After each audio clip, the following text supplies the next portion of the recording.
Hello, everybody. This is another Thursday night playing in traffic. My name is Lewis Lee, and I got my man Motor Mouth Ray. What's up, Ray? Yep, just trying to dodge the cars. Almost got hit twice already tonight. Yeah, yeah, man. These Thursdays come quick. This week, especially with Labor Day, Yeah, we all know how to count the days. We have calendars, but literally yesterday, I was like, oh, "It's Wednesday. Tomorrow's Thursday." I was like, "Damn!" It's like this one really flew. It really did. yeah.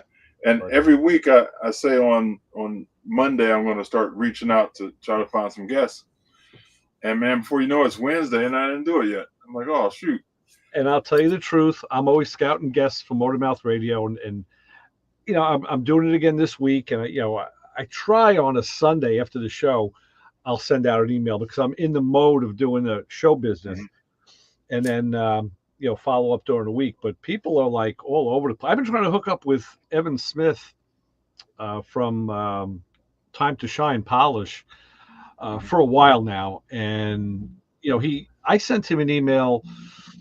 Oh, I guess a couple months ago, and I know the guy's real busy because I follow him on Instagram, and he's always everywhere polishing big rigs. Yeah, We were talking about this last week a little bit. I didn't get into it because you guys were mentioning it, but like he'll polish those Alcoa wheels on the trucks, and he hmm does it for guys that are putting their trucks in competitions, and he's got it down, man. Like I said, he's got the respirator on and the apron, and he's got all the right polishers to get in all the nooks and crannies, and he does it fast. yeah. There, And when he'll I had my trucks, it used to be an older guy at a truck stop close to me. And man, I'd go park it. I'd go in and eat dinner. Come out, and he'd have it done. He'd have my tanks done, all 8 wheels. yeah, He was yeah, not playing around. Or wait, no, six wheels that you yeah, could see. right. Yeah, yeah, And he I tell wasn't you, playing around, man. his line of polishes, the reason I got into him is my buddy at the shop. I was having trouble polishing the wheels on my car, and he gave me like a half a bottle of this polish. He goes, "Look, we use this on the flatbed, on the aluminum wheel, and it really worked." And man, I use it, and Vince clued me into why. It's because his polish is a petroleum base, so I mean you can smell it right away. You know, Hmm. it's no Yeah, McGuire's or Mother's. I mean, this stuff is like serious, and that's why he wears the respirator because when he's doing so much of it, you really oh don't want yeah, to nail it. But it cuts and it shines. I bought his chrome polish, his aluminum polish. I bought his spray foam to wash the car. I mean, I just believe in everything this company makes. So yeah. needless to Once you say, find that company, man, you got to stay with them. yeah, and so needless to say, once I land him back, so I sent him an email out, a couple months ago again. We had been in touch, and then it kind of went quiet. And I know how busy he is. So he just sent me an email the other day and said, "Oh, Sherry, I'm sorry. I was going through my spam folder and I found this last email of yours in the spam folder because I don't know why that happened, but yeah, I still want to be on the show." Blah, blah, blah, blah, blah. He goes, "You support me, you buy our products. I definitely want to help you guys out." So I wrote back to him and said, "Look, that's why I haven't been up your ass about coming back on because I know you're busy and you're working, so that comes Yeah. first." But needless to say, once I land him on the show, I'll have his ear again, and I want to get him on here on Thursday night because Oh, that'd be everybody great. needs to see what this guy's doing. I mean, he's just doing the right thing, you know. So we'll see. Yeah. I threw it out to him. I said, "Look, I get you on next Sunday. You free?" I mean, I don't know. I don't know how much more accommodating I could be, you know. Right. So and he hasn't got back to me yet. So I don't know. I don't know. We'll Yeah, it see. might have went to spam again. You I know. have I Yeah. have the VIP where you mark somebody for VIP so their Okay. emails go to a certain spot. Okay. I'll go through my spam thing and see those in there. I'm like, well, I marked it on purpose and it still goes in the spam. I send mail to myself from other accounts to do certain things, and I'll find my own stuff in the like in a junk folder. Yeah. I'm like, wait a minute, my computer should know who I am. You stupid. Isn't that crazy? Yeah, it is. So you can't really take anything for granted. You have to just always double check. You know, Yeah. that's the way it Yeah, I is. try to once, twice a month to go through the spam and search through stuff. Yeah, I do it every day. Every time I log in, I go into the junk folder and I look what's in there, and then I'm using Outlook, so they give you like a focused folder, and what do they call it? Let me see. I got it open here. Yeah, they give me a folder called focused, and then one called other.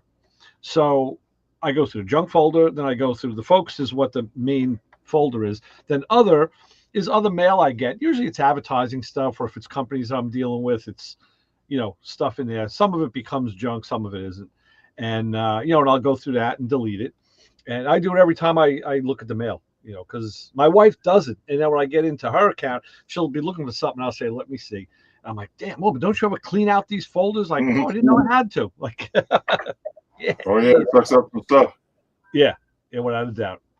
So now I guess maybe because I accounted to, when email first started, I got email accounts. A friend of mine at the college was in the IT area. They didn't even call it IT. It was called Academic Computer Service. And he was telling me, hey, you can get a free email account from Yahoo. So I got a Yahoo. I got a Hotmail. I got one of the, now I have like 5 email accounts. Yeah, me too. And, I just, from doing it from the beginning, I think you kind of learn it, it was like I learned how to use DOS, the computer language. Or we had Windows, because I wasn't using a Mac or anything. I was using, PCs, IBMs, and you had to know how to talk to it. And that was in using DOS. Yeah. Which is what Windows is obviously based on. It's just graphic based. But, so once you get to know the workings a little bit, you're a little more savvy in what to do. That's my theory, at least. I don't know. Yeah, just keep playing with it. That's what I do. Yeah. Play with it until I get it. Yeah. So talking about playing, what have you been doing with the bus? Any upgrades or? No, but I think I found out what was going on with my putter. Okay. I think it might be the fuel tank. What do you call it? The vent, fuel tank vent. All right. So my old mechanic, I've been talking to him, and he says I sent him a list of everything that I did and what it was doing, and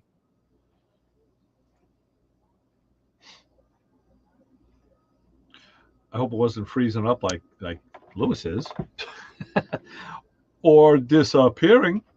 Let's see what happened. Now Lewis just froze. All right, I'm back.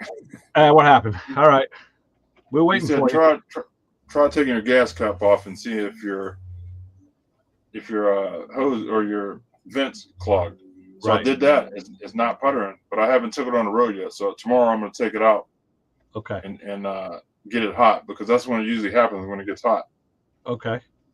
Yeah, so well, that's when take it and get the oil changed. Right. That's when the vapor would build. Yeah, and you would get something like that. Yeah. Oh, that'd be nice. Oh man, God willing, that's it.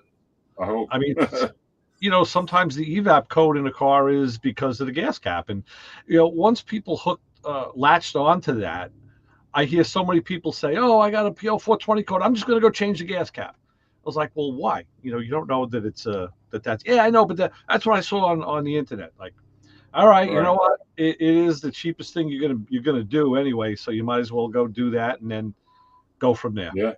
Then you got a new cap. So I got to do some research and see where the vent is. I might have to change the vent. Right. Because I can't roll the gas cap or the fuel tank cap off, because man, that it'll come out. Well, a lot of times, the vent. I don't know. I have no idea what would be on a bus, but sometimes on the cars, it came right off the neck of the filler neck. Then in the 70s, they started bringing hoses and tubes back into the car. There was the Chevys did it on the Chevelles and all. Right behind the back seat, there was a canister, and it was just a vent/vapor canister. Oh yeah. And that's where those fumes would go. So, but yeah, you got to see the bus is going to be different. Yeah, because where you fill it just goes right into the tank. You can look into the tank. Right. There's no neck. Yeah. There would be a vent somewhere. Well, they had, like, my car is vented, so it had just a vented cap that went out to the atmosphere. But like I said, with emissions, they started recycling those fumes back through the fuel system. Sometimes it went back through the fuel pump. There's all sorts of different strategies they used. So yeah, you got to get. You don't have a manual or something for the bus that you could, like a shop manual type thing. It broke. Oh man, here we go. Man, I got my thing plugged up directly to the internet. It's still cutting in and out.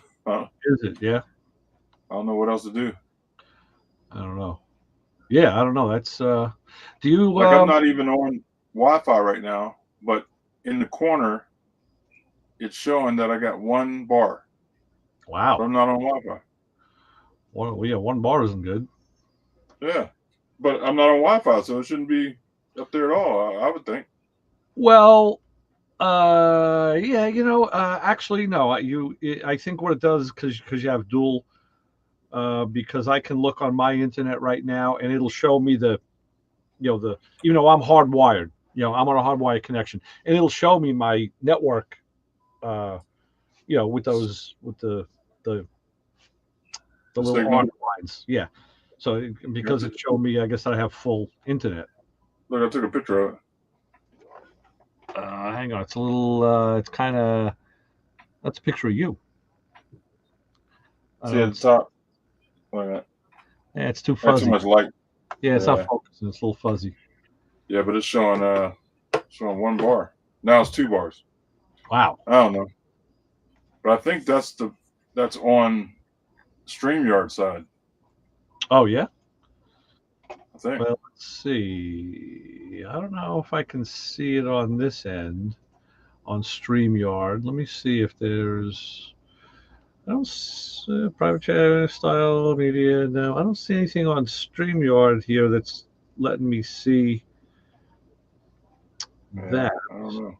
People. I emailed them and they told me to try a couple different things, and I did all those, and it still throws me off on and off. Yeah, I don't see anything under the settings. Yeah, I don't see that. I got my new computer, and everything is. Yeah, everything they said I did. Yep. Yeah, it's annoying to say the least. Yeah, it is. Let's get the fellas in and see what they're talking about. Sure. What's up, Brian? Keith? Jim? What's going on? There they are. Hey guys, how y'all doing? Can you hear me? Yeah, the crew. Yeah, you're almost on. Yeah. Brian's gonna go shooting. Throw lead at us. Watch. Louis, Uh-oh, what reaching. internet service are you using? Huh? What internet service are you using, Louis? Starlink. Might be that. Well, I had it hooked up to my my house internet too, and it does the same thing. Oh, all right. The What's your house house one internet? is Spectrum. Oh, okay. Should be good. Yeah, I don't know what. But Starlink is satellite, so you still have that wireless connection. Yeah, If a that's cloud true. gets between you and the satellite, it sometimes breaks up the signal. Just like satellite TV. Yeah, I could always tell when the weather was coming in when I had satellite because I'd start getting pixelated. Yep. But yeah, I thought you were hardwired, Lewis. I'm sorry. I thought you had a cable. Yeah, I'm on a cable. I'm on a cord. I like being on a cord. Yeah, I am too. I had all kinds of issues trying to use the Wi-Fi. Yeah. I'm like, screw this. Right. I ran a cable the length of the house out to the garage. And I even ran a cable through the house into my den for my TV because when I watch, like YouTube, I want it to be on a hard line. I mean, the TV is a pretty good wireless, but I always prefer that hardwire connection. Yeah. So that's fun, Jim. I was up in your old neck of the woods. I had to go to College Point yesterday. oh wow. Literally on the border of Malba. Oh, okay. I know exactly where you were. Because 14th Avenue. I was on 11th Avenue. Okay. I had to do, I forget what street I came in off of. 100 something. 132nd? Something like that. I don't remember. But it took me in the stupidest way. I mean, it took me up through on the BQE. But anyway, I had to do a test drive. And we made a right out of the shop. I said, all right, we'll go out of, I went up, there was a little kind of a triangular piece of the road. And then I saw this guy's car. I saw a red Olds I don't know if it's a Cutlass or a 442 sitting there. I said, I know this car. I know where I am because I've been here before. I'm literally just 3 blocks out of, we're in Malba. Here we are. I'm like, holy shit. That's like, it's like, yeah, it's just on that verge. So now I know if I have to go to this place again, I'll come in through that way. There you I'll go. come in through the way I know. But yeah. And I told the girl today, I said, listen, I had to go out to Riverhead on Saturday. Oh wow. Well, I chose Saturday. They want me to go last week. And I said, you kidding me? It's like, with Labor Day weekend. Yeah, no. Oh, yeah. I said, and I told her today, I said, you realize I had to drive like an hour each way to do a half report. It was like, it almost didn't pay. It's like ridiculous. But she gave me extra mileage. I said, now going into Queens. I said, going to College Point. I said, it's not the mileage because they base it on anything under 25 miles is just the rate of the job. After that, they'll give you an additional. She's giving me an additional, even though it was less than 25. It's like 22 and a half miles. Yeah. It's not the 22 miles. It's the time it Traffic. takes me to do it. I was like, yeah, it could take me 2 hours to get there. Luckily, I waited till the morning till all the rush was over, and then bang, I zipped in. And so we got to get out of there. I took my buddy Mike. So we got to get out by 1 o'clock, and then sure enough, Cross Island was already, too, but one's better. yeah, the Cross Island was already getting crappy. Oh, the Cross Island's always crappy. I know. Awful. I know. Ridiculous. And for me, I would usually take the Northern State down to Meadowbrook and I'd be home, but I had to go back to Oceanside, so I had to come in from the west. So Ray, are they keeping you pretty busy doing those cars? well, it was really quiet for a while, and now, like I said, last week they called me for this new car out in Riverhead, and then 2 days later they sent me the other one up in College Point.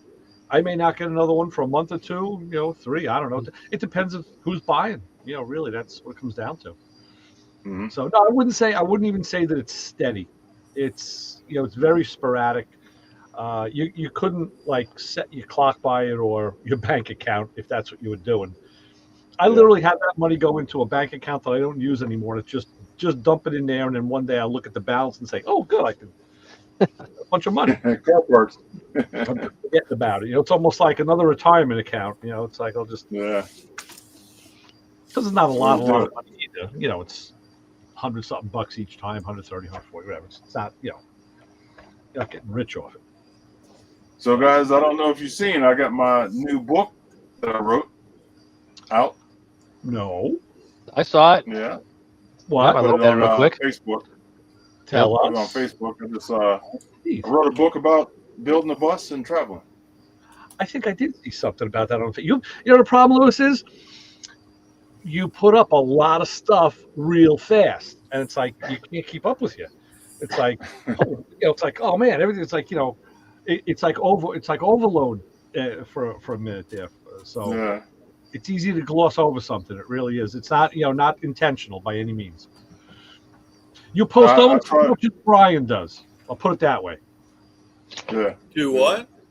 I said he posts almost as much as you do. I don't post anything. I know. Yeah, I know. I just wanted to see if you were awake. Yeah, no, I'm awake. When Brian posts something that's important. Yeah, exactly. Yeah. Or he's in jail. Yeah. I've got a lot of stuff. I can't get the fundamentals, or I get lost. I mean, I'm not very good at this stuff. I have a difficult. I get distracted a lot. I gotta post this thing. I go on my phone. I'm like, oh, I'll post it on Facebook. Then I'm like scrolling. I'm like, oh, wait a minute, what was I here for? Well, for me, it's like you do it one time, and you're like, okay, and then you go back, and it's like the platform's changed or something's different, and you can't. And it's like I can't find where to download it to, and by the time you figure it all out, you're just like, f this, dude.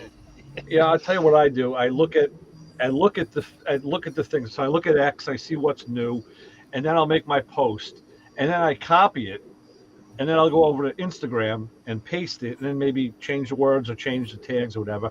And from Instagram, it automatically posts to Facebook. So that's nice. Yeah. That makes it easy.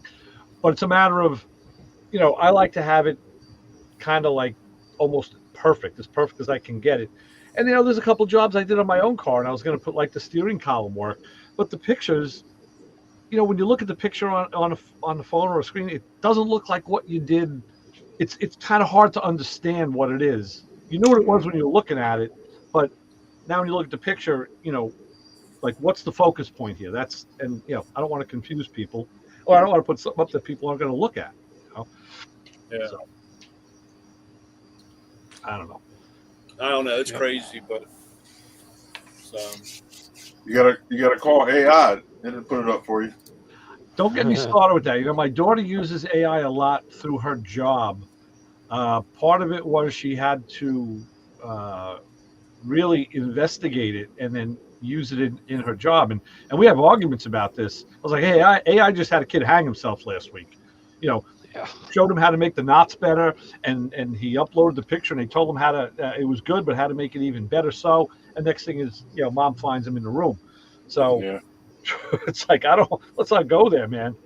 I'm like, it's getting, and I explained to her, like with AI now becomes a published source. So when other AI, entities look for sources, it can find AI sources that now get used in their write up. And if something was wrong, and we've all seen stuff that's wrong, now it's propagating it, and people are going to swear by it.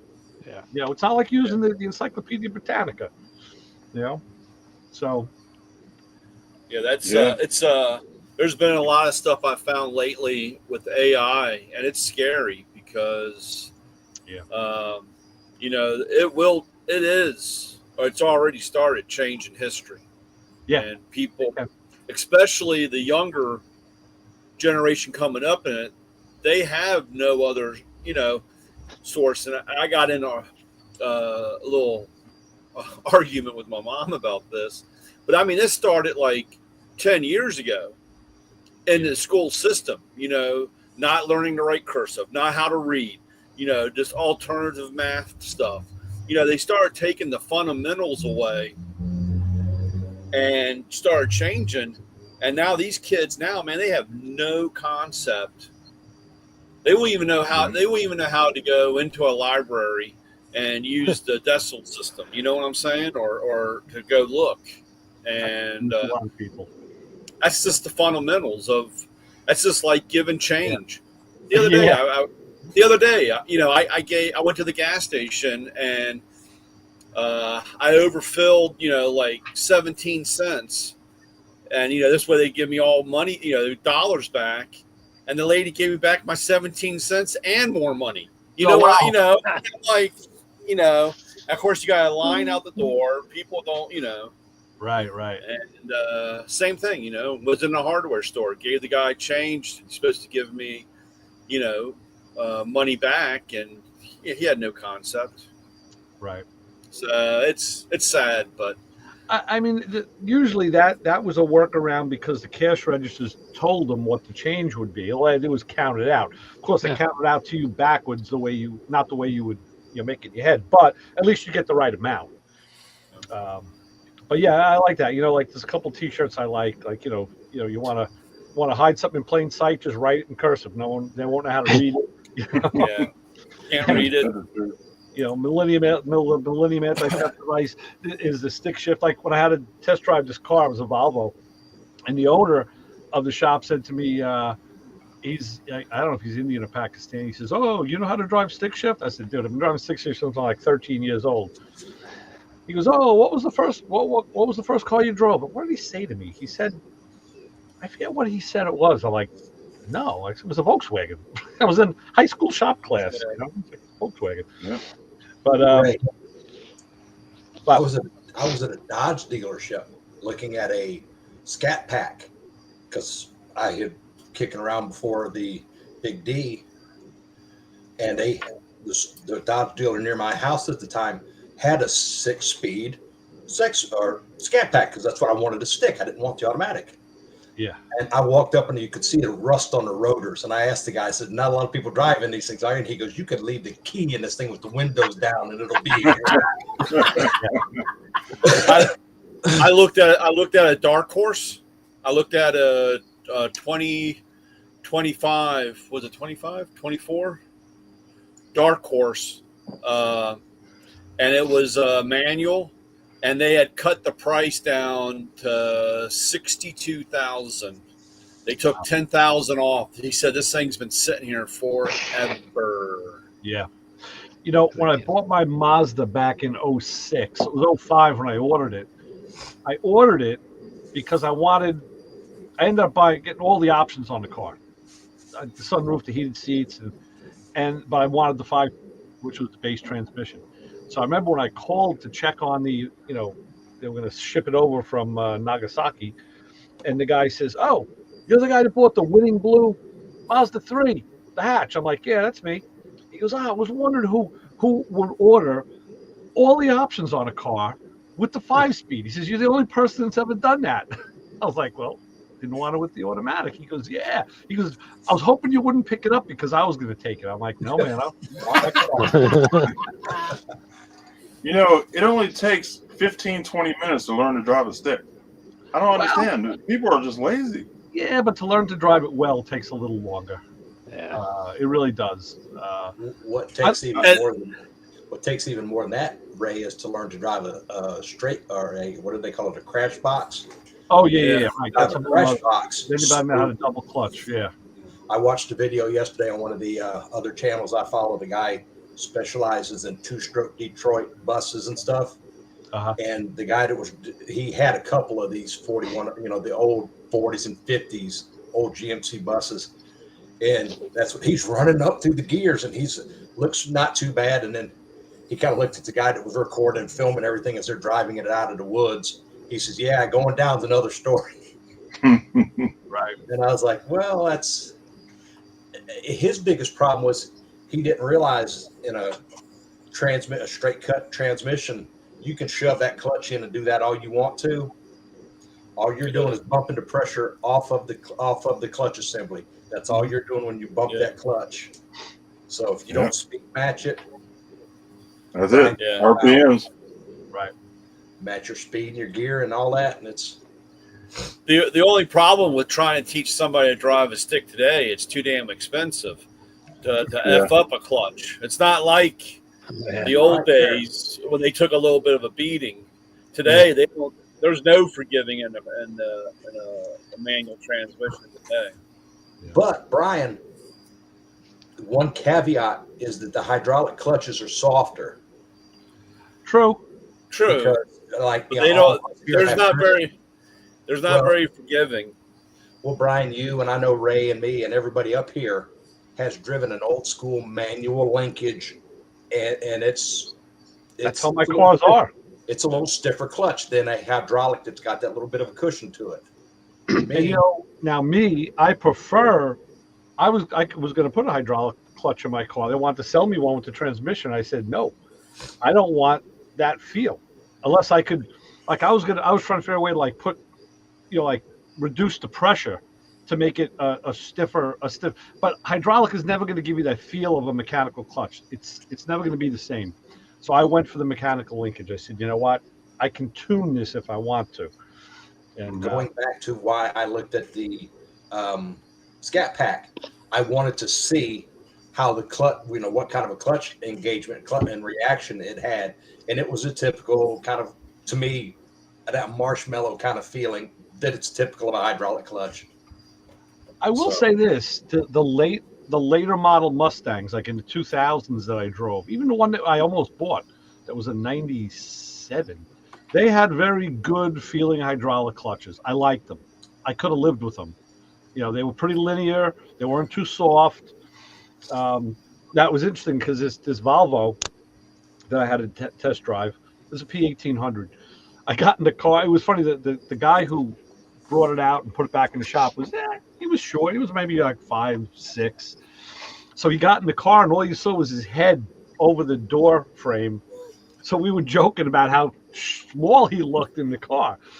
So in the shop, I ended up going to go for a test drive. So I drove it out, and my buddy was outside the shop standing by my car. And as soon as I got in the car, I went whoop.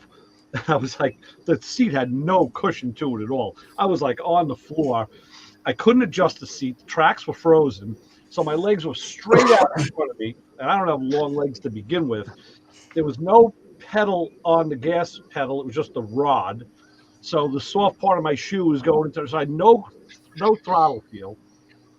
I pushed the clutch in. It was hydraulic. And I come up, it was right off the floor. So of course, boom, I stole the car. He's like, "Oh, you'll have trouble. I'm having trouble." I'm like, "I'll get it." I said, "Who adjusted this clutch right off the floor?" He goes, "Oh no, I did. I prefer it that way because I find if you have the clutch too high, people tend to ride the clutch or smoke it." I'm like, "Wait a minute, it's a hydraulic clutch.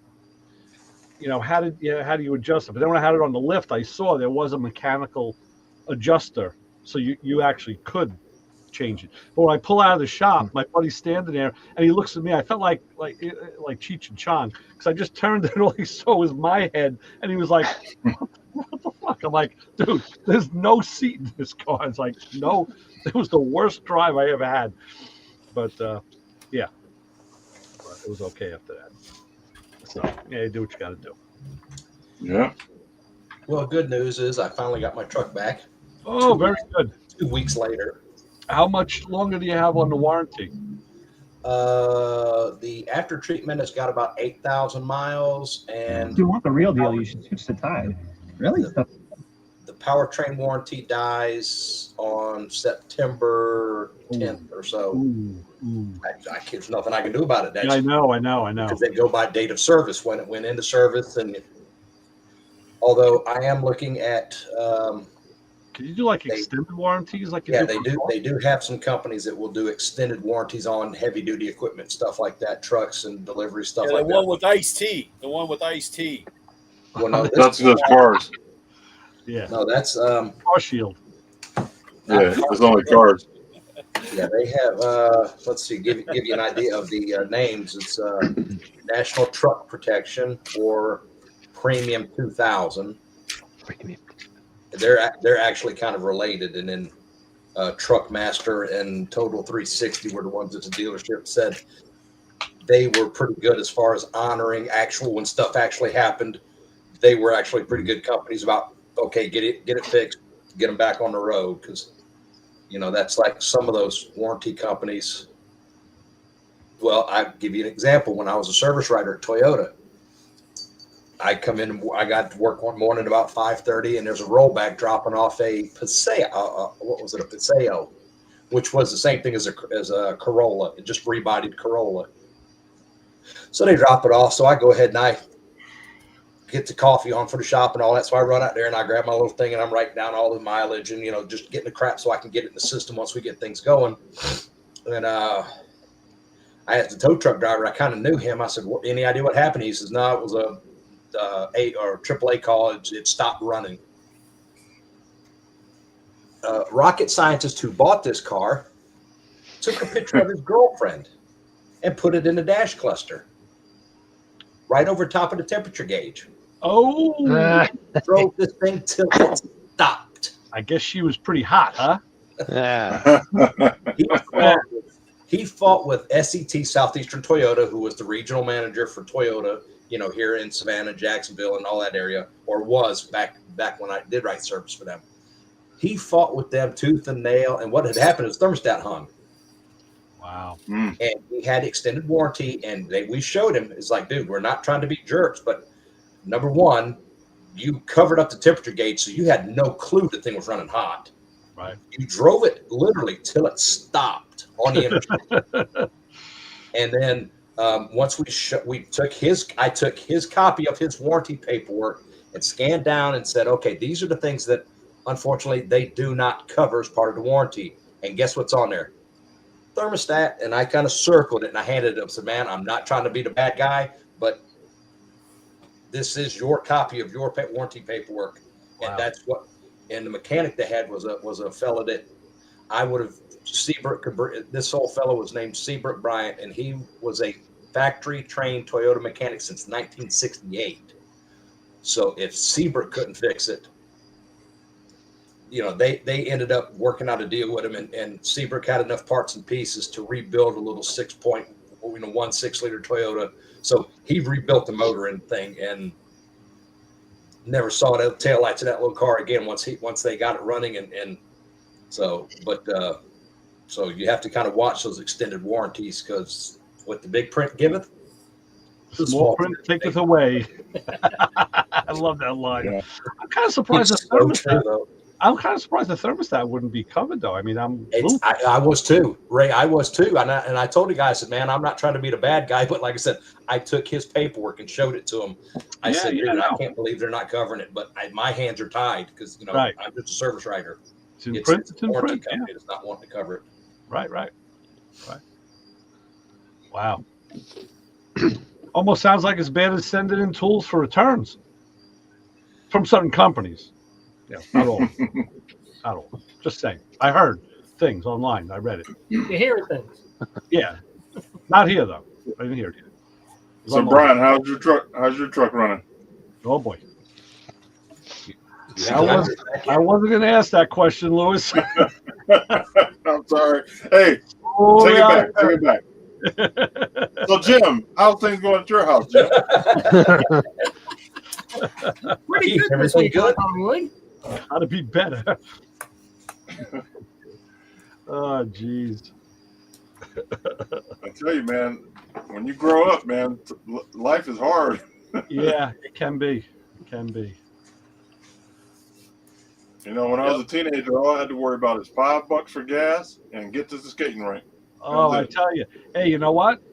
When I bought a motorcycle and I found out, man, back then in the 70s, if I had like $1 or $2 in bills in my pocket and some change, I could fill that thing and ride all night. You know, it was like shit. Now it's like $20, like almost a tank. Like, yeah, things used to be good. Yeah, it's crazy. Oh man, I tell you. Nutty. Ray, what's that Sturgill Simpson song?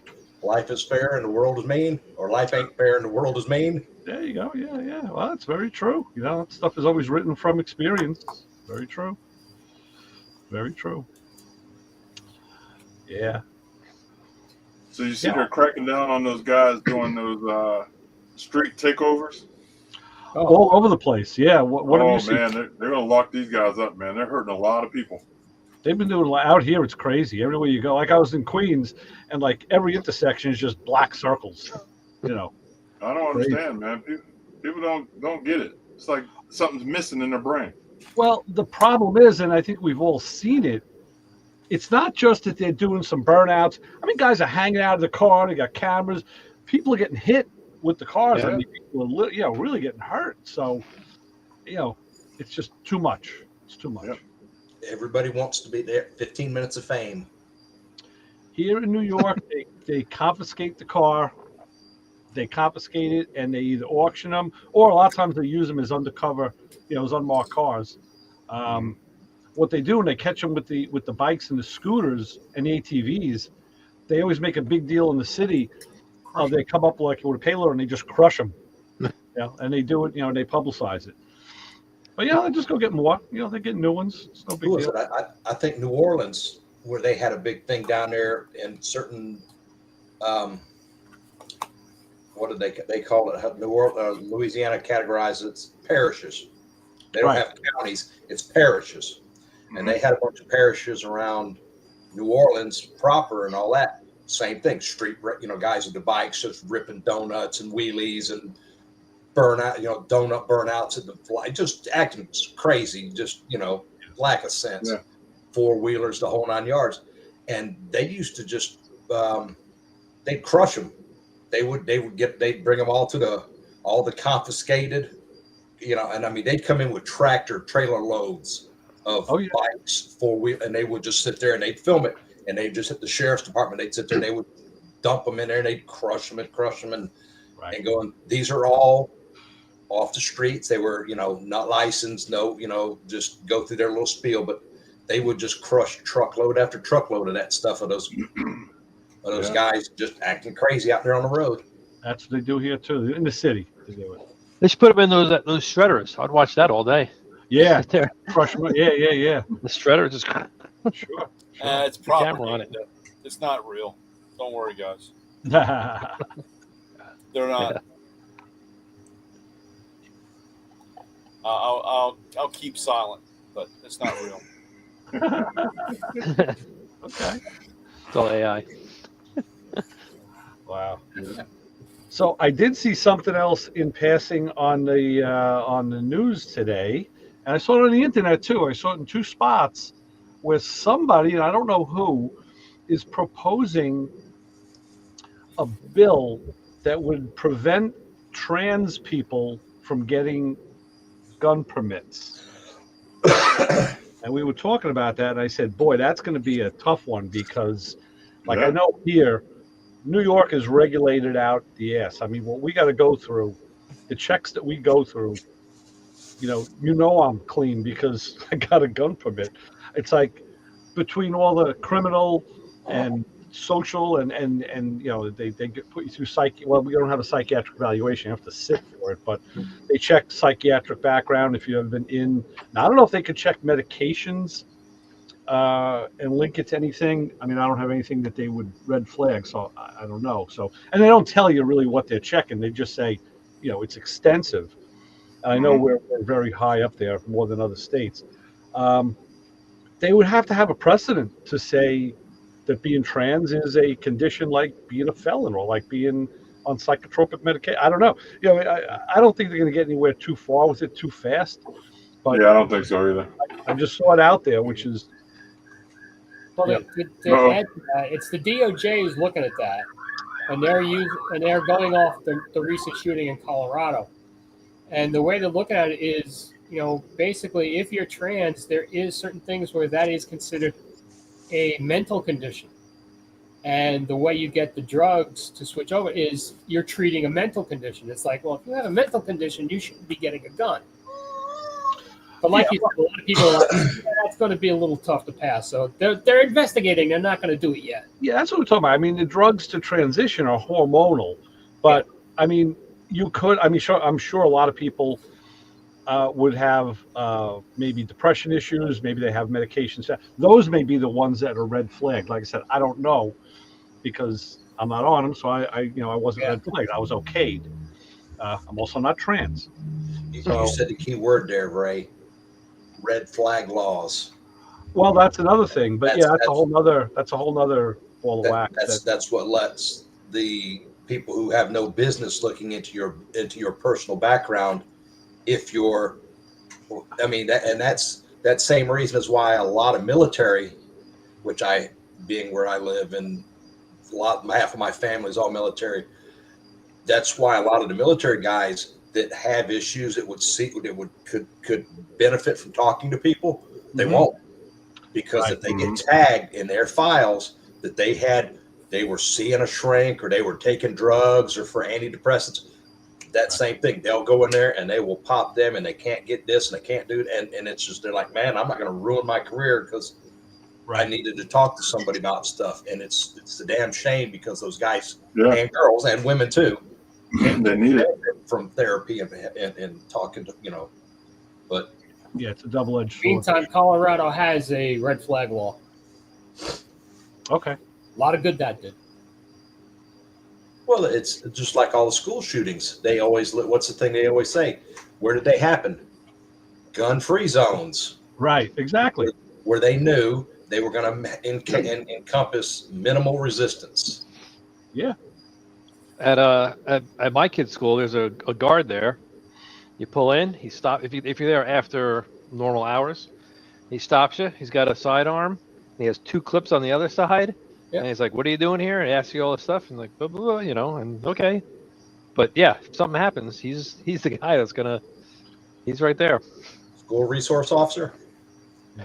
It's a private school, so no, I guess they hire this guy. Well, no, that's it, and like in Georgia and South Carolina and all that. Yeah, and they have in public school resource officer, but they are usually like a deputy sheriff or somebody like that. And they usually have a sidearm and stuff like that. Just and then when there's trouble, they run the other way. Well, a lot of these guys are retired or or off-duty police, so they're trained. They're the right people for the job. Well, somebody had posted one time where had proposed, why don't you get some of these ex-military, ex-police officers that maybe don't mind donating some of their time and would be glad to go sit at the school and keep, like you said, keep things from getting sideways, because Brian, your head's broken. It's doing this number. Doing this number. I mean, No. of course. No. I'm sorry. You can't do that because Why? we can't have a military state thing in a school. We can't have all this. And the school will don't worry, the school will handle this. So Brian, I can fix this for you. I can fix your whole problem in life, dude. Move the hell out of Maryland. Move the hell out of Maryland. Yeah, That state. Just pick up and move. that's one way of doing it. I'd love to. I'll find. Ask Ray. I'll find you a place to live down here. I'd love to, but I can't leave until I get my truck back. Yeah. That's all you're waiting on, right? I did get word from my network, who is my highly trained network of security, that liability is the big issue with something like that. We had the county police in our schools, and the PTA and the board. They all yelled and screamed, and they didn't want this, and they said, it's for whatever reason scary. And I got a buddy of mine. He's a cop. He worked the school system. They finally kicked him out of there, and within several months, they finally got a phone call back in because there was a kid in the school with a list and a machete. Oh, And when they finally got in there, and the county, the cops were like, well, what? He goes, well, we thought we could handle this. And it finally got to the point where we found this. And they knew about it. Again, like I said, it's such a fine line. And everybody, you got a handful of people saying the kid needs a kick in the ass and to straighten up. And then you have the other side, well, we can't do that. You can't touch, you can't do that. And these kids get away. It's just like these guys driving around doing all this shit in the car. Right now in our county, the speed camera company and the county are having a fight on who owes who money. So they turn the speed cameras off.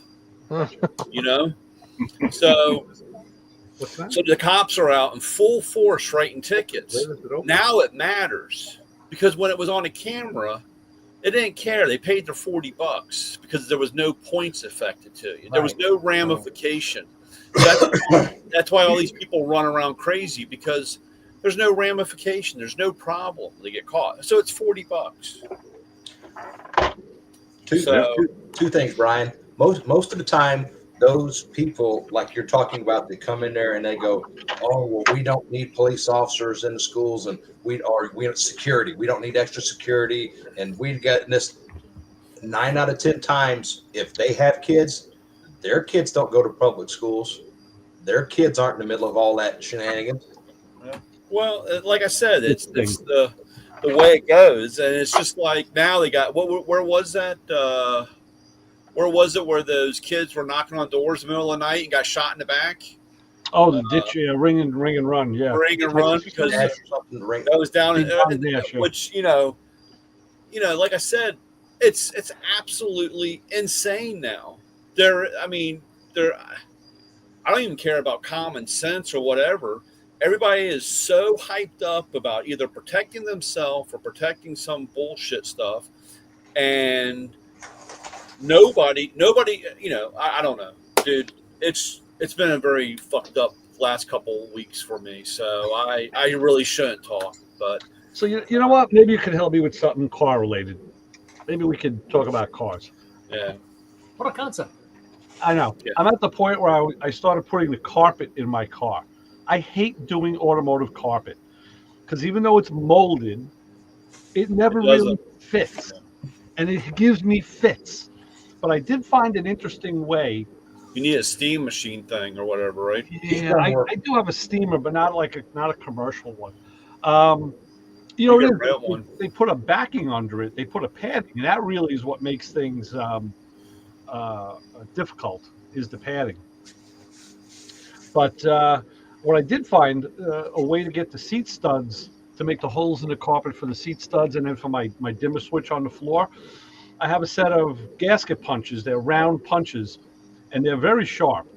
So I did is I laid the carpet where I wanted it, and I felt the stud, on top. I felt the carpet on the stud, and you got to kind of guess a little bit. But I put the punch over it, and then just whacked it with a hammer, and it just went boop right down over the stud. Nice clean hole. So that's good.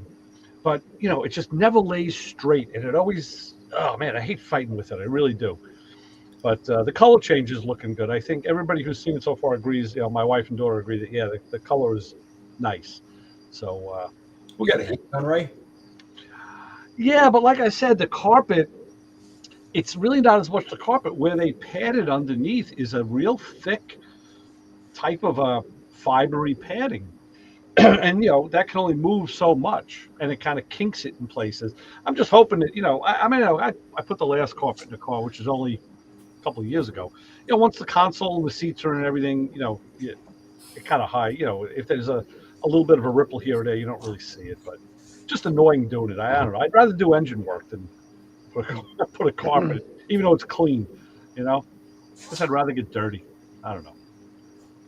It says something, but I don't know what. Yeah, you need to get one of those steamer things. I think you can rent one from Home Depot or whatever. I will tell you this: the I had to buy an adapter with the I Did It column because it comes off with a straight bar connector, and the connector on my car is a half moon.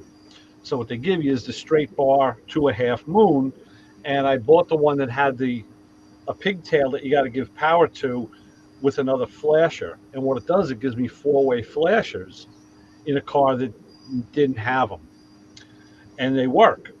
The only thing that doesn't work, and I don't know why, is when the 4-way flashers are on, the directional light doesn't flash. On the dash. Yeah.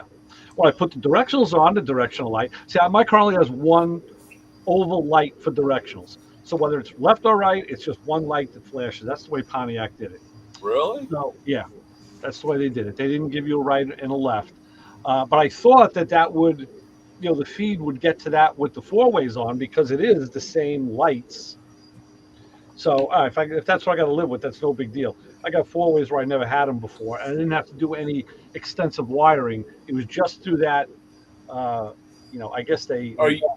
Did you ever run LED light bulbs in yours? I have LED taillights. That was Lewis, our buddy out in California, who was doing that. What's his name? Who's not doing it anymore? Motorcycle stuff. I got him through this show. I used to have his thing up here.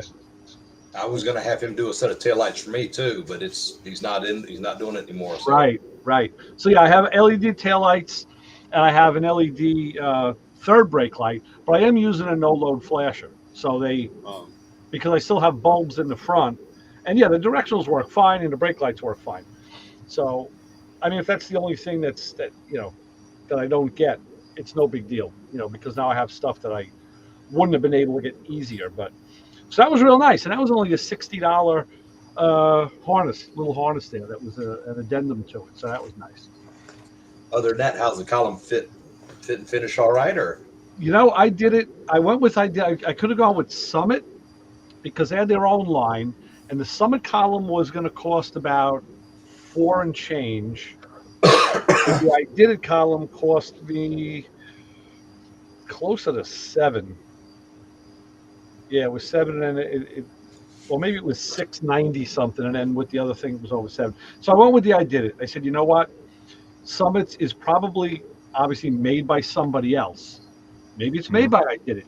I don't know. Maybe they make, sometimes they sell, like the takeoffs, or they have some way of determining which ones they sell branded as not their own. And I decided to go with the branded one. I spent more money and went with the branded one. So, I mean, I've seen them in people's cars forever, and, they always look great, and I've never heard a complaint. And I tell you, it went in nice. I had to use all the Borgans and stuff. We talked about that to make it fit to the box. But yeah, it fit right in the car. And you don't have any depth problem coming out of the firewall or anything like you did with the Mustang? Oh no, thank God, no. No. It was funny because later on, I was watching this other guy, and he put a "I did it" column in his Mustang, and it was too close to the firewall. Uh-huh. And actually, he had ordered the part instead of whatever it was. He had taken the part number, but he got it to work. But in his video, he did say that if he would have used this part number, he would have never had the clearance issue, or it would have been more right. So there was actually two different columns for the 65, 66 Mustang. Okay. Well, in the 66 Mustang that I was working on, we kept the original column. It was the box and the adapter that changed. We had to cut the column. We had to cut the tube and cut the shaft, and then use the adapter on the shaft. And the thing that was weird about that was Borgson said in that application, the space between the column and the rag joint, and in that Mustang, that's way up by the firewall. My car, it's down lower than the A-frame. It had to be like 1/8 of an inch, no more than 1/8 of an inch. I was like, wow, that's close. You know, I think that's the difference between a front steer and a rear steer. Because your A body's a front steer, and that Mustang will be a rear steer. Yeah, So, I guess. Well, it was what. Yeah, they didn't give me. They wanted the end of that tube to be an 1/8 of an inch, no more or no less. They said, and I was like, they didn't say why, but you know, me who follows directions said, okay, we're going to be 1/8 of an inch, and you know, we were. So yeah. So I don't know. I guess. And now, like I said, last time I saw the car, I see that the holes that the bolts go through on the rag joint were just ripped out, because when the owner was working on the dash, I had told him to get at the dash easier, to get behind it, unbolt the strap under the column, and then drop under the dash and drop the column down. Just drop it down. The steering wheel, take the steering wheel off and drop it. Now you can pull the dash assembly out. And Mike had told him the same thing. I think somewhere along the line, he thought someone told him to pull it out because he must have been yanking on the column or something. I don't know how he ripped that rag joint, but he did. Wow. He's a hell of a man if he ripped that rag joint in half. I'm telling you, and it was brand new. So I don't know what he did. And I drove the car after I installed everything. I know it was working. So now yours still has the key in the dash, right? The 60, that's the Mustang. That has the key in the dash, yeah. Well, what year did your GTO? My car's the key in the dash as well, yeah. Yeah, I was gonna say, because I know most of the I did it's that I've seen have that, you know, the GM stuff has got the key, in the dash, but right. So you didn't switch that over. Your key's still on the dash. It's not in the column. No, I left it. Yeah, I left it. Because I had kicked around putting a tilt wheel in my Chevelle, and same thing. I had a takeout out of another A body, and I ended up moving to Florida and just basically giving that that GM tilt column away, and so that car's still got a straight column in it, and we'll see if I change it to a tilt or not. I didn't. It would have been nice to have a tilt in that column, but I didn't need it. Well, I did go tilt, and the reason I did was because when I test fit the new seat in the car, the way the track was fitting, and because they're bolster on the sides, I had a squeeze between the bolster of the seat and the steering wheel, and I don't have a huge steering wheel in the car either. And I said, "Oh my God, good thing I bought a tilt column. I hadn't put it in yet, so now I'll be able to tilt that column up and get in and out. It'll be a lot easier." Yeah. In retrospect, I should have bought the other seats they had one that was more of a flatter seat. I just, I don't know. It's in retrospect. Who knows? You bought what you wanted. What's done? Well, that was the thing, though. And it looks good. The pictures that you posted, those seats look good in that car. They do, but I didn't, I really didn't know what I wanted. You never know what you want until you have it. And then if you want it or you don't want it. And I got a feeling I might have been a little happier in the long run with the other ones, but I may never know. So, hey, you know what? If the tilt works and the seats are comfortable, which I'm sure they will be, I'll adapt and it'll be fine. No big deal. You know, I've adapted to worse. So, Right. you know, Supported seats, 5-speed, fuel injection. Look at you go, Ray. AC. You- Yeah. Yeah. You know, I shared a video this week with Brian. That guy, what's his name, Brian? The Ford guy of Knucklehead Garage. What the hell's his? What's his screen name?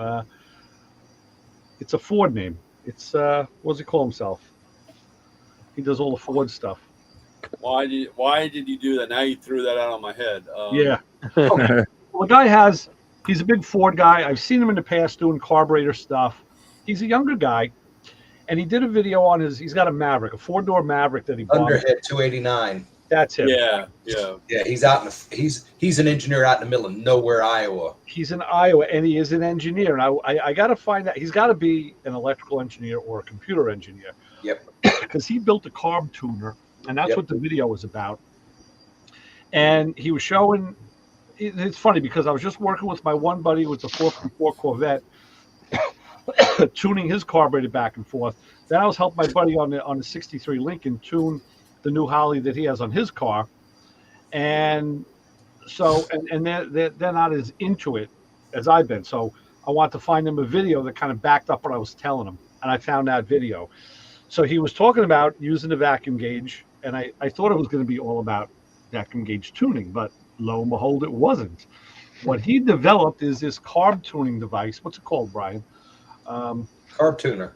The carb tuner. Thank you, That's what Brian. it's called. It's the carb tuner. That's good. Brian sounds different, but he's not all the right answer. That's good. Oh, This reminds me of an episode of MASH when Hot Lips talked and Frank just sat there the whole time, and they were like, "Hey, Frank, could you say something?" You know what I'm saying? So he showed how to tune with vacuum adjustments, which was very in depth. And then he got into the carb tuner, and he showed how, like, he even closed off. He didn't let you see the AFR, and then he drove the car, and then he had the tuner make its adjustment. And this is what I was banging off of Brian, Vince Brian. I understand how he gets his readings because it's an analog system, and he's getting digital readings. So obviously, you can get he has an O2 sensor, so you can get AFR readings off of that, and he has even the vacuum. I know how he can get a digital vacuum signal. He can get it off a map sensor and use an A to D converter. That's how a car does it. But the thing I still don't understand is he showed the car running with the parameters and the numbers that he had set, and then he engaged that carb tuner, and you could hear the engine change. And I'm like, what the hell is that thing doing? What's it changing? And that's what I'd like to know. So I wrote him and I asked him. So I'm going to see if I want to have him on the show. I like to get him on here too. Is it called the carb cheater? Yes. Yeah, it is. Yeah, he's got one the other day because they've got an app for it for your phone, iOS or Android. Mm-hmm. And I saw a video he had done a couple months back where they've got like a newer version, like a 2.0 that's got more parameters in it, more adjustability. And because he was talking about, because he had it in his car, and he goes, guys, just ignore the fact that the thing looks. He goes, this is the prototype. He goes, or the mule. He goes, this is what we're working on. And so it's not the final product's not going to look like this, but it's how we're working all the bugs and making sure it does what we want it to do and all that. I've talked to him a couple of times on one channel. He ended up with a tunnel ram big block 429 Torino, and he's like, I don't need another project. So I went back and forth with him a little on what he was like, purchased it, because he's like, he goes, I assume just sell it now before I get too deep into it, because he's got a bunch of projects and stuff with his wife is a veterinarian, so he's an interesting guy. I mean, and she's into farm tractors. Oh, He's he does a lot of stuff with farm tractors and all that, so he's an interesting dude. He's a young guy, Yeah, I guess he's about in his 30s. The other problem is he's taller than Lewis.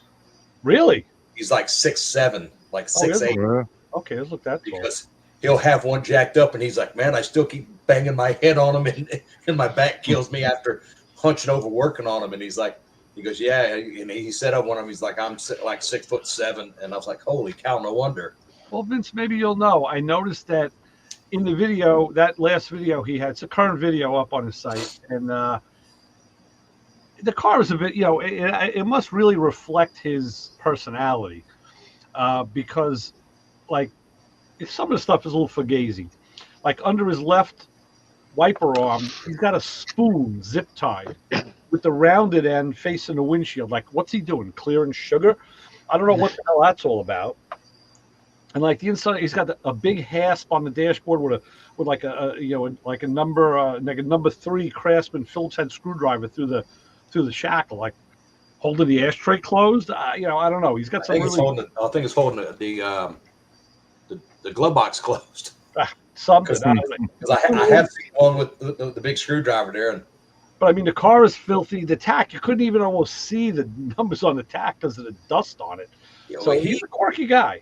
He has said before that that's his work beater. He goes, we use it as a test mule and my primary work beater if it's not snowing. He goes, if it's snowing, he's got an older F-250.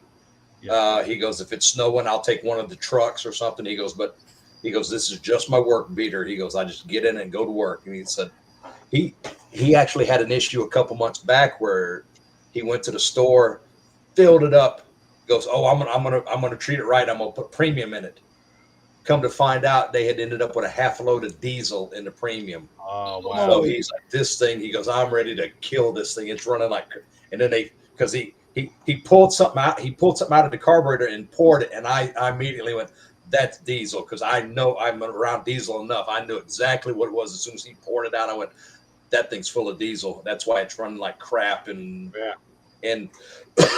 he says the store ended up, because he went up there and he went, yeah, we're kind of familiar with who got, because of the cameras and stuff. They're like, we kind of know who is affected, and we're working with them about, any repairs and trying to make it good. And again, it's small town Iowa.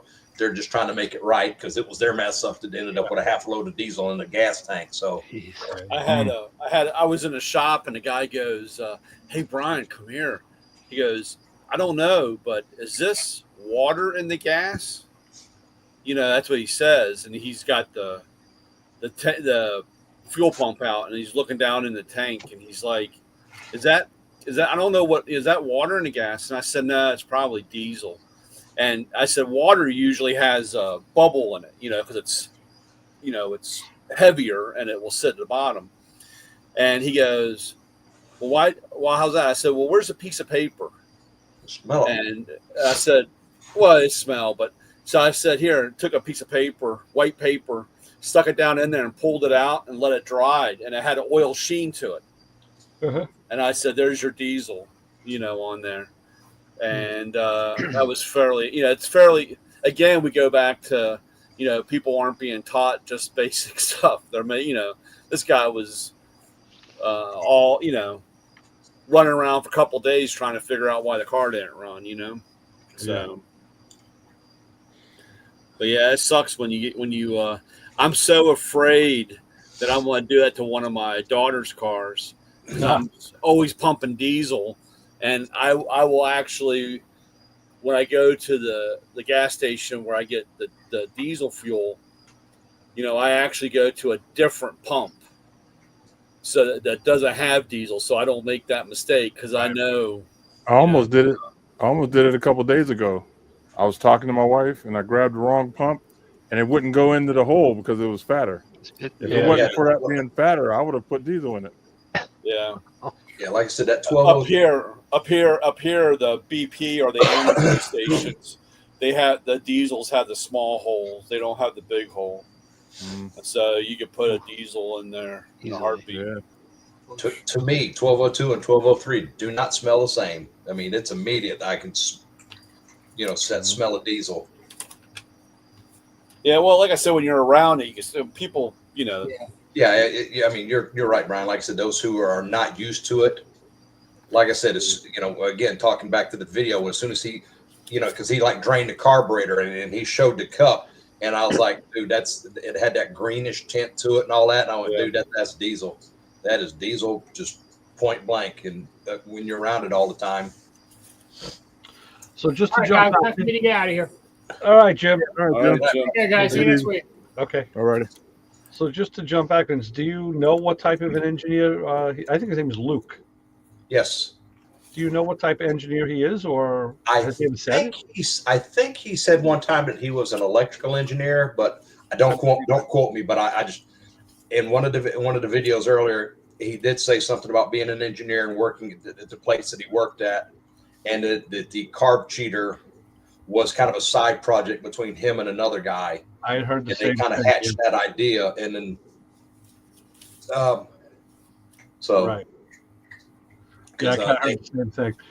There's also a guy I watch out in California. I forget his screen name too, but he caught my eye about a year ago because he did I was looking at all the Holly Sniper videos at the time, and he had one where he was going to compare the Sniper and the Phytech. I said, oh, okay, good. And he had two vehicles. He's got a mid-60s Mustang with the Sniper on it, but it's a 6-cylinder of all things. It's a pretty hot 6 too, by the way.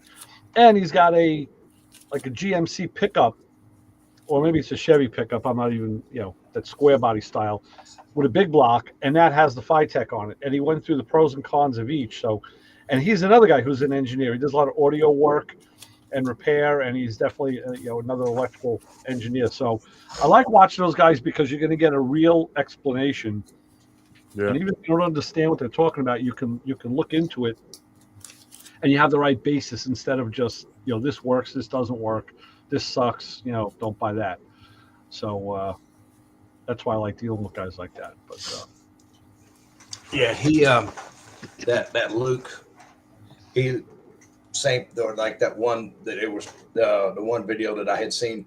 He ended up at like a farm auction, and they had like a lot of 2 tractors, old center steer. It was a couple center steers, which Dad love them, hate them. I mean, they'll work, but if you're not careful, you'll end up on your dome because that you have to just watch what you're doing when you're running a tractor, anyways. Yeah. And he basically even said, he goes, I had no business buying these things. He says, I bought like both of them for like $300, $400 for 2 track. He goes, dude, they're worth that scrap. Yeah. So, he's like, I bought them, and then he goes, if they didn't run, I would just, scrap them. But hell, he got them both running. Sold one of them and then kept the one. And then his wife kind of took it because, he goes, my wife, the vet, likes to get out there and cut hay in fields and stuff like that. She goes, she's into that. I said, well, that's cool. Wow. Keith, what do you do for carburation on your Buick? It has a LS motor in it. Oh, okay. I'm sorry. Still fuel injection. Well, it could be an LS with carburation. Yeah, it could. Yeah. No, I just took it right out of some pickup truck. Got it. And put it in there. It's 5.3. Okay. I do have I have my 75. What, the Buick? Yeah. No, it's a 53 Super. My Hurst Olds, that has a carburetor on it. That I don't remember. It has some Holly on it. I went and looked at a 66 GTO last week with a friend. Kind of interesting because it was a convertible, and it was a bucket seat car, but column shift, no console. So a little bit of an oddball. The guy sprung for the buckets, but not the floor shift. So, it made it on a convertible. So, but in the garage, the guy had a 1950 Oldsmobile, like in a jade green color with a tan top, and it was all original. I mean, he started it. He was cranking it. You know how a 1950s car sounds when you're cranking it there. And it took a while because the gas was, I guess, the ethanol evaporated. But it fired, kicked for about 4 seconds, and just went silent. I'm like, man, that thing runs like a sewing machine. Yeah. I was like, God, I just want to drop that top and drive it down on Ocean Parkway. Yeah, what a nice ride that would be. So the GTO has bucket seats and there's nothing in the middle. There's no console or anything. No console at all, just tunnel. Yeah, it's a column shift automatic. That seems weird. Yeah. Okay. So, I knew this from the past that, the base transmission was a 3-speed manual on the floor, not on the column. Yeah. If you went for the automatic transmission, which then was still a 2-speed, it was on the column. So you got a bench seat with a column shift, even in a GTO, which not many people ever did at all. Right. You could also get an F body like that. I worked on a Camaro that was a bench seat car, and I've seen a Firebird that's a bench seat.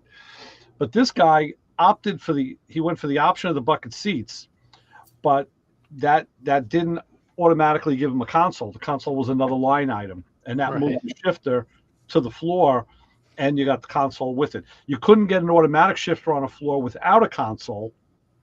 You could get a standard transmission shifter on the floor without a console, though. Go figure that one. I don't know why. Because it's actually the same console. Right. Just a different plate for the shifter. Different plate for it, yeah. So, it was ordered, like I said, it was the convertible was the main option. And there were really no other, it had power steering, power brakes, no power windows, no AC. So really the only options were the steering brakes. It's a drum brake car. I don't know what the original wheels are, if it was wheel covers or the rally wheels, because it already had Rally 2s on it, which was incorrect for that year. Oh, yeah. So yeah, he didn't buy it. He was looking to maybe make a swap. It needed a lot of refreshing. Yeah. How much did he want for the olds?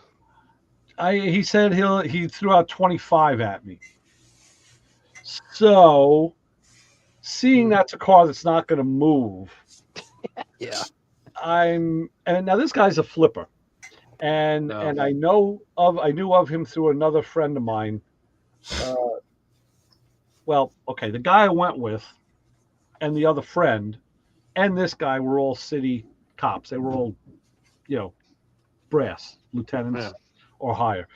And actually, no, Cliff wasn't higher, but so they all knew each other from the job. And my one buddy was telling me this guy has a reputation as he's a flipper. He says he'll go to a car show with like 20, 30, 40 grand in his pocket. And if he wants to buy a car, he'll make you an offer on the spot. I was like, dude, I'd be so leery. I would never sell a guy a car on the spot because he has cash in his pocket. Like, how fugazi could that be, right? Yeah. But I guess a certain amount of people do sell.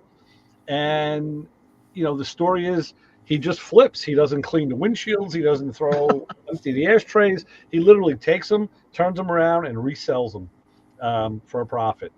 So knowing he's working on a profit margin on everything, I'm sure, everything can be worked on. I don't know how he is for negotiating, though. But, I mean, that olds for under 20 would be if you like that kind of car, would be a sweet deal. Yep. So it was obviously original and well cared for, and in a family, and it was taken care of. But it's not for everybody. Yep. There's a new guy I've been watching on YouTube. It's Hoosier, not Hoosier. What is it? Hoosier Garage. He's out in Hoosier Garage. Indianapolis. That's not funny. Indianapolis, I think. And he's doing a 340 or a Dodge Duster.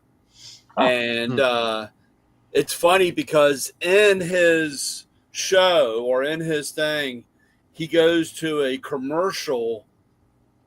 He puts in a vintage commercial from the state. So it'll be like the state, car, a car dealership or furniture or whatever. And then he always has like the radio call, Q95 and whatever. It's just a really interesting layout of his.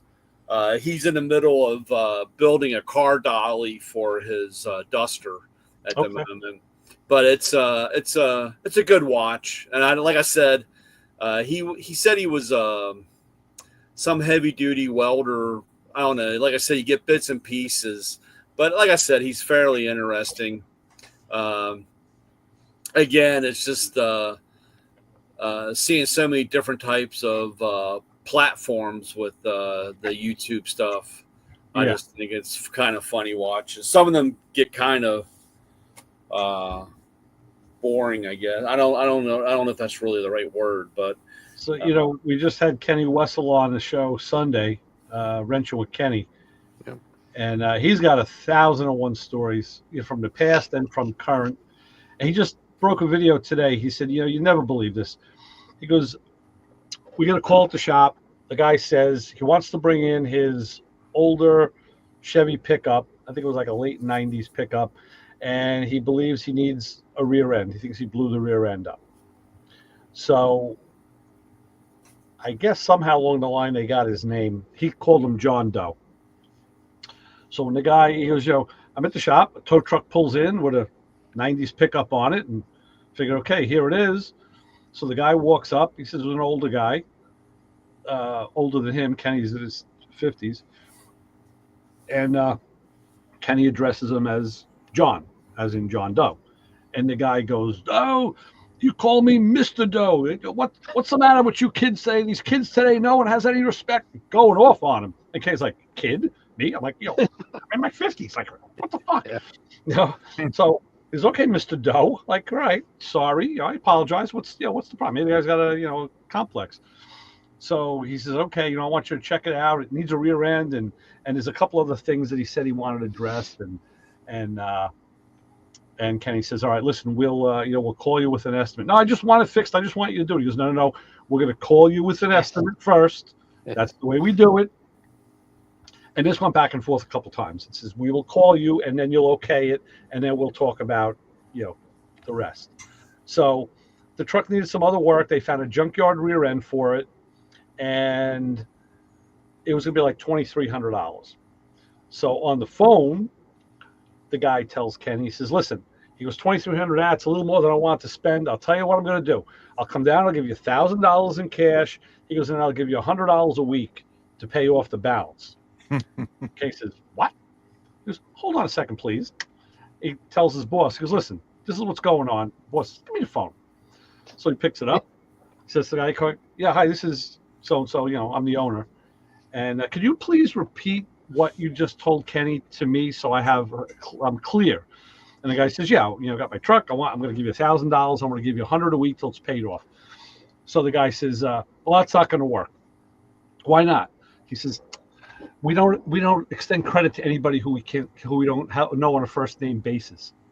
I up on him and came and took the truck. Of course, he says, we let him take the truck after he paid us the diagnostic fee. He goes, so that guy's not going to be happy, but you can't make that crop up. It's like people. The other funny thing is that was the same guy that said, just fix it. I don't care what it costs. Right. Yeah. Exactly. You don't have the money. You don't have the money for it. And he said, I got to have it fixed at all. I got to have it. I need the truck. So whatever it is. Right. Yeah. I was in the shop today. And the guy sitting there told the guy to fix it. And it was the same thing. It was X amount of money. And the guy showed up and he's in there and the owner, the service writer or the guy running the counter went back and I was talking to the owner in the back in his office. And he's like, remember so-and-so? And he goes, yeah. And he goes, well, he wants to negotiate his payment now. And he's like, no, we don't negotiate. He goes, I told him how much he said to fix it. He knew. And he goes, hold on, Brian. Went up there and the guy's like, yeah, here's, 500 cash. You can run $250 on my card and, make a pay. It was every 2 weeks because that's when he got paid. And he's like, okay, well, and when you get your car, when it's paid off, you can come get the car. Come get the car. Yeah, right. And the guy's like, well, I need the car to work. And he goes, dude, it's amazing. Like I said, it's amazing what people. And then people mentality. It's actually fair to say, and there's going to be storage fees too. Yeah. The damn thing, Yeah. And like I said, it's I argue all day long with people because I'm like I said, I said I tell them what can you afford a week, and this is your payment a week. This is our agreement. And, it starts out that way. And by the third week, it's like, I got to skip. I got to catch up on my other bills. I can't do this. I'll double up next week.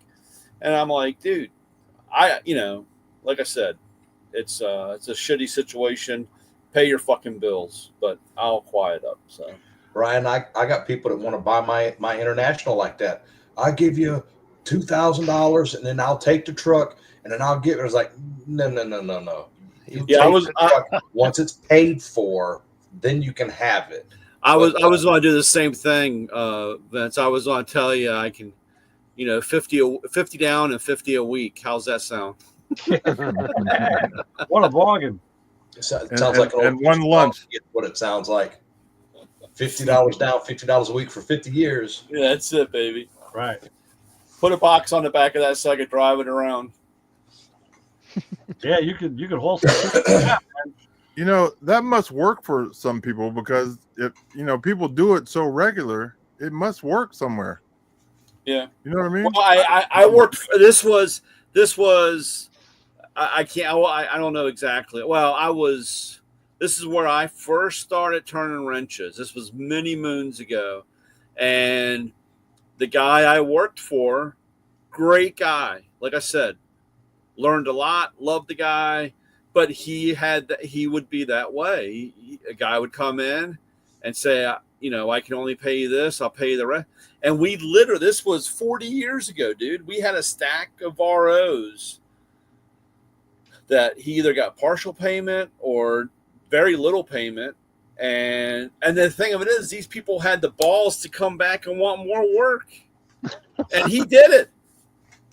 He was just a nice guy. And, and the problem is, I'm very generous with my money too. I'm a nice guy, and it gets to a point where you get upset, then you're an asshole. So, right. And he was the same way. So, I had a situation like that with my first tractor, and I had developed a rapport with the shop that worked on my truck, and I forget what it was. If it wasn't a clutch, but it was a build. It wasn't. I think it was something with the front end. And it wasn't going to be like $100 or $200. This was a couple $1,000s. And I about had it in my mind how I could rob Peter to pay Paul and to get the truck. And like I said, this is after I had been using these guys for well over a year and a half or so, and never asked for a break. If they said it's $500, okay. They said I paid it. I developed a rapport with them, and it got to where they would extend me, hey, we know things are tight in the business. If you need a little room, we can do this. And that's like, okay, if you're willing to do that. But and by God, if I owed them X number of dollars in certain days, everybody can hold, they got paid. Yeah. Because I knew that shop did not have to extend me any kind of courtesies. Every shop I've ever been in has always had that sign, when repairs are done, payment is expected, period. Yep. And like you said, it kills me that people can look at that and go, hey, can I give you like a third of that and then piecemeal the rest of it for another 6 months? The best story that'll follow me the rest of my life is Brian have to chasing guys because they owe fucking, food money, fucking, goddamn beef jerky money. Beef jerky. That's the best. Yep. That's the best, man. The other one, the one that I like, and we used to do. I didn't do it that much because I always had, they would have a promo or promotional where you make the first payment.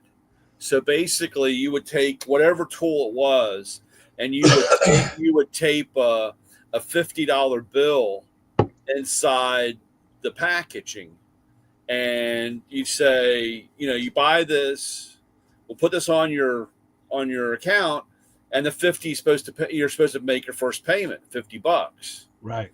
Well, it got to the point where guys would take it and they would want 30 back. You know what I'm saying? They were getting, So one day I had this guy, never saw him in my life, never saw him. I'm at the gas station, and he's like, hey man, what's going on? And I'm like, not much. And he's like, can I look on the truck? And I'm like, okay.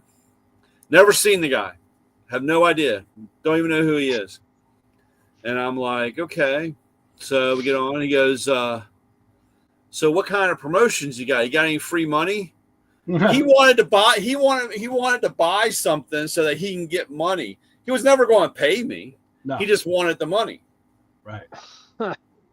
I mean, Right. that's how fucked up people are with this. Word must have got out. Yeah.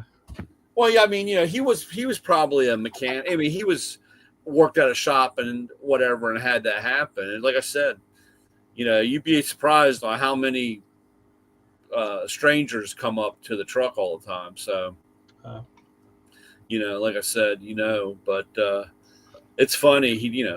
What are you giving away for free? That's another one. Advice. Yeah. So, And it's bad. yeah, I stopped selling because I have guys still to this day. Man, I'm hungry. What do you got? Put it on my account. Put it on my account. I said, So look, I'll sell you my my peanut butter sandwich I got from lunch. I'll sell you that. yeah. The tuna fish sandwich has been sitting out all day. Here you go. Did that guy ever pay you for how many sunglasses did he lose? 3 pair of sunglasses? Oh, I'm still dealing with him. God. Sounds like he needs a tune-up. He wanted to buy another pair. I told him we couldn't do it. Costco, they're cheaper there. I wish we used to have they were cheaper, but I wish they came back with those because you could hand them out. And they didn't cost you that much. Here you go. Need a pair of sunglasses? Here you go, dude. ZZ Top specials? Yeah. Yep. Cheap sunglasses. Yep. Yeah. So I thought I had a pair down here. But yeah, I told him sorry. He was actually, it was last week, the week before, because he was going on vacation. He's like, "You got any sunglasses?" And I'm like, "No." So I said, "I don't have my truck, so I can't get in." So the guy that does Den of Tools out in where the hell is he? Wisconsin? No, not Wisconsin. Who is it, Ray? Den of Tools. Oh, Den of Tools. Big guy. I don't know that one. Yeah. He does a lot of Harbor Freight stuff. He goes in and he'll always show you what the sale flyer is. Oh, he used to be a bear. Yeah, that's his thing, is a bear, right? That's the guy. So he just did one. He always does, when Harbor Freight has a sale, he goes through the flyer and or he talks about the 10 tools you should buy, the 10 you shouldn't buy, blah blah blah. And he's got some good insight. He's got a line into Harbor Freight. Actually, he talks to them. They actually talk to him. And he did a recent video where he, was talking about dispelling myths about Harbor Freight. And he kind of was working around the whole tool truck thing without really talking about it, but he was getting close. So I don't know if he has any information or not, but they're out there. Are they? Okay. In any specific areas, or? But I don't know anything about. We're still live. We can't. I can't talk when we're live. Well, but that's it. I mean, listen. I'm not saying if that's public information. I mean, it's public information. All right, I'll shut down for you, Brian. Okay, everybody. Talk. I get in trouble. I get in trouble when I talk. All right, everybody. We're going to shut the show down so Brian can kick out his knowledge. We appreciate everybody coming on and everybody in the chat. We do this every Thursday night at 9:00 Eastern time. So tell all your people, and keep checking in on our website too, because we got stuff going on over there. Different celebrities, and you can go back and watch some old videos. All right, peace. Hold on.